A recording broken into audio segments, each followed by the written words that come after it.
Guys, ভিডিওটা যে দেখবে তার রোজা ভেঙে যাবে, জিভে পানি চলে এসে, সেজন্য ইফতারের পরেই আমি ভিডিওটা ছাড়লাম।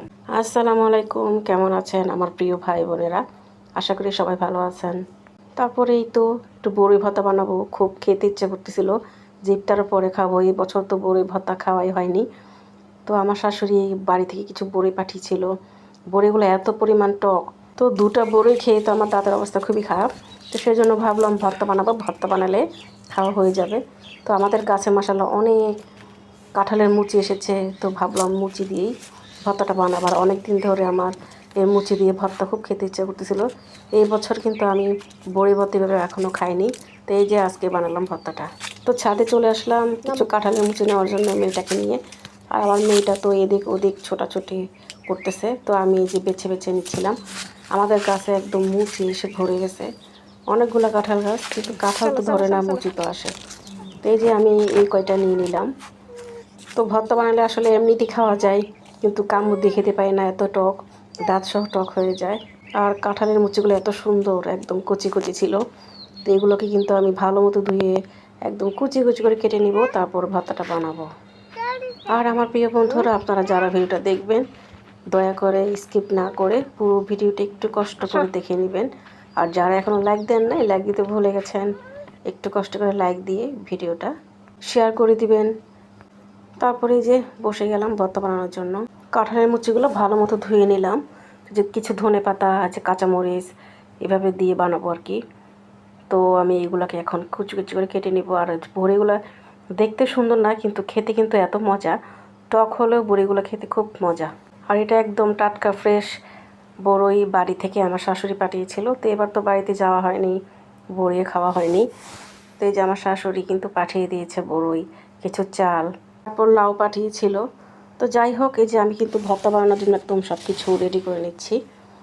তো আমি মুচিগুলো একদম কুচি কুচি করে কেটে নিব, আর বড়িগুলো যে সুন্দর মতো ধুয়ে নিলাম।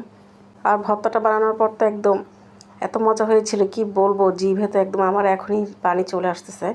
তো ভয়েস দেওয়ার সময় কিন্তু আমার আবার জিভে পানি চলে আসছে, ইচ্ছে করতেছিল আবার খেতে। তো এখন তো টক বড়ি খুবই কম পাওয়া যায়, সহজে পাওয়া যায় না। তো ভর্তা বানানোর পর ছেলে মেয়েকে দিয়েছিলাম, ওদেরটা ওরা খেয়েছে। তো আমার জন্য আমি আলাদা করে রেখে দিয়েছিলাম, আমি ইফতারের পরে খাবো। এত পরিমাণ মজা হয়েছে কি বলবো। আর কাঁঠালের মুচি দেওয়াতে টকটা একটু কম হয়েছিল। তো আমি তেঁতুল দিইনি, এমনিতেই বড়ি অনেক টক, তেঁতুল দিলে আরও টক হয়ে যাবে, বেশি টক একদম খেতে পারি না। আর আমার ভিডিওটা দেখে কার কার জিভে পানি চলে আসছে সবাই কিন্তু কমেন্টে জানাবে। আর আপনারা কে কোন জেলা থেকে আমার ভিডিওটা দেখছেন অবশ্যই কমেন্টে জানাবেন। এদিকে তো এই যে কুচি করা হয়ে গেছে, এখন আমি এগুলাকে থেতলে নিব আর কি। তো আমাদের এই যে গাইলটা দেখছেন, এটা কিন্তু অনেক পুরনো। তো কি আর করার, এটা দিয়ে ভর্তাটা বানাবো আর কি। তো এই যে আমি ভালো মতো থেতলে নিচ্ছিলাম এটাকে। আর মুচিগুলো কিন্তু একদম কচি কচি, সেই জন্য কিন্তু খুব তাড়াতাড়ি হয়ে গেছিলো। তো বেশি একটা সময় লাগেনি এটাকে থেতলে নিতে, কারণ কচি ছিল তো কাঁঠালের মুচিগুলো। এই বছর আপনারা কারা কারা কাঁঠালের মুচি দিয়ে ভর্তা খেয়েছেন কমেন্টে জানাবেন। আগে তো কত খেয়েছি, কিন্তু এখন তো আগের মতো মানুষও নেই, আর এইভাবে খাওয়া হয় না। তো এই যে আমার কিন্তু কাঁঠালের মুচিগুলো থেতলে নেওয়া হয়ে গেছে। এখন আমি ধনেপাতা দিয়ে দিলাম, এটাকেও থেতলে নিব, কাঁচামরিচ সহ দিয়ে দিয়েছি। আর আমি বড়িগুলো কিন্তু থেতলে নিয়েছি, সব আমার একদম শেষ। তো আবার সবগুলো একসাথে দিয়ে আমি ভালো মতো এটাকে মিক্স করে লবণ টবণ দিয়ে একটু গুঁড়া মরিচেও দিয়ে দিব, দিয়ে একটু ঝাল ঝাল করে বানিয়েছিলাম ভর্তাটা। ইফতারের পর আসলে একটু টক খেতে ইচ্ছা করে, তো টক ঝাল খেলাম। তো যত শক্তি আছে সব শক্তি দিয়ে কিন্তু আমি এটাকে ভালো মতো মিক্স করে নিচ্ছিলাম। আর ভিডিওটা যখন দিব, যারা যারা দেখবে জিভে পানি চলে আসবে। তো সেই জন্য ভাবলাম ইফতারের পরেই ভিডিওটা আপলোড দিব, যাতে ভিডিওটা দেখার পর কারো জিভে পানি না আসে। তারপরে তো সবাই বকা দিবে যে রমজান মাসে এই ভিডিওটা কেন দিতে হলো। ভিডিওটা এডিট করে রেখেছিলাম কয়েকদিন আগে, তো ভয়েস দেওয়ার জন্য আর দিতে পারিনি। তো ভাবলাম আজকে দিয়ে দিই। তো ভালো মতো কিন্তু আমি একদম সব কিছু মিক্স করে নিচ্ছি, এই যে ভালো মতো থেতলে নিচ্ছি বড়িটা ভালো মতো, যাতে মিক্স হয়ে যায় সব কিছু একসাথে। তো গাইস, বক বক করতে করতে তো আমি ভর্তাটা বানিয়ে ফেললাম। তো কেমন হলো আমার ভর্তাটা?